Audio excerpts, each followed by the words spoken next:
in the background on the edgeful Discord. Normally we do this a little bit earlier. Just had some Wi-Fi issues at the moment. But what a drop off here on PPI numbers. Obviously, from a news perspective, we did have PPI numbers that did come out this morning. So we obviously got to keep an eye out on that. We will have some news coming into with that news coming to the open. We will have obviously some volatility. We had that on when was it? CPR on Wednesday or Tuesday. Was it Tuesday? I think it was Tuesday. I was off the desk yesterday. It was actually my birthday, so excuse me for just catching up a little bit here. But yes, PPI numbers came out this morning, and then we do actually have some USD news coming out at 4 p.m. So 10 a.m. South Africa, New York time as well. So 30 minutes into the open. So let's keep an eye out on that. Just for some reports to maybe go off. I've always told you guys, have a look at the screen. I've been using this while I've been trading, and it's been helping me quite nicely. I'm trying to run some longs here on the Nasdaq actually, off these lows here on that news drop that maybe just trading back towards that level here of the overnight or daily VWAP. So let's see if we can get that move higher. But because we have been in a pretty bull market at the moment, we can see we're actually pinning the weekly VWAP at the moment. You can see over here, this is the 15-minute time frame. We have the weekly VWAP coming across the screen over here, which is that blue line over there. So will be interesting to see if we can get that move back here. But we have been bullish overall in terms of the stock market indexes at the moment. So we'll see what happens coming to the open. But right now CPI numbers dropping, both the Nasdaq and obviously S&P and the Dow as well. The Dow also dropping now. The DAX actually, funnily enough, was trading higher in the London session. We had some nice longs here above the opening range high, which was pretty neat, pretty clean longs here above the opening range high, as we can see. Clean longs in here all day before obviously now getting that move down on the PPI news for the USD. So going to be interesting to see what we do get rest of the session. I think I'm just trying to get those longs there from that level, but we'll see if it wants to hold up and move higher. But then, as I said, from a perspective of just the screener, which I want you guys to have a look at and try and use today as your discretional trading. I know there's some guys here that are trading the algos, and that's all good. But from a discretional trading perspective, I want you guys to make sure to check out the screener. So what this does is, what I like to do, if you go over here, you hit screener, and then you select over here, choose asset. I want you to select all.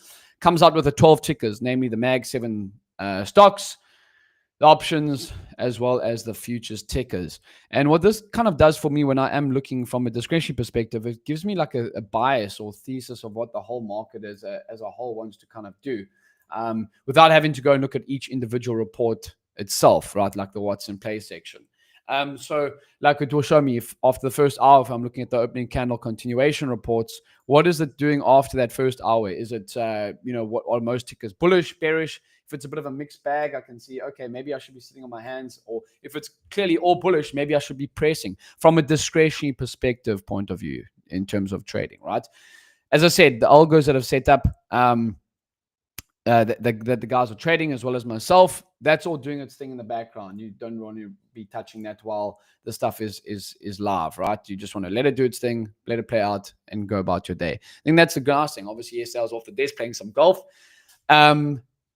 You can be taking trades while you actually are on the golf course or doing whatever you want, and I think that is the beautiful thing about the times that we're living on with trading wise, right? You can be doing other things, but as long as you got something that is back tested, proven profitable, you can go about your day. And edgeful is obviously a great resource in terms of that.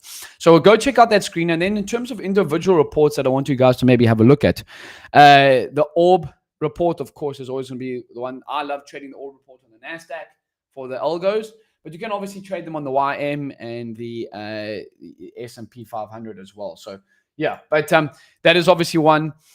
The opening candle continuation is a great report too. If you're looking to trade past the first hour, looking to take those continuation plays, that could be a great report to have a look at. And then also the previous day's range report, I think is a great one as well. From a maybe longer perspective, you're looking to trade past the first hour. And then again, one that the algos are also kind of running on it is the RB report. I do know that the RB report was quite hot, and then I think Andre and the guys kind of or us here at Edgeful, kind of moved over to more of the orb reporter, was performing a little bit better. And that's, the terms and how the market always is changing. You have to adapt with it. And I think even if you got the algos running, you should be optimizing it at least once a month, if not more. You don't want to touch it too much. You want to just let it do its thing. But I think the optimization is the key part of it. But yeah, let's see what we do get from a market follow through. The shorts over here, I just think that's a nice level to be buying at personally from a perspective on the Nasdaq, and as well as even like the Dow. We have been in bullish market territory, right? And kind of been like by the dip type vibe. So let's see what happens. We'll see what happens into the open. I'll be here in the Edgeful Discord. I'll also be live on ASFX TV. The link is in my bio as always for the guys watching me on socials. And then have a good trading day. If you need anything, I'll be in here. And we'll see you tomorrow to end off the week for pre-market prep. But keep it tight and have a good one.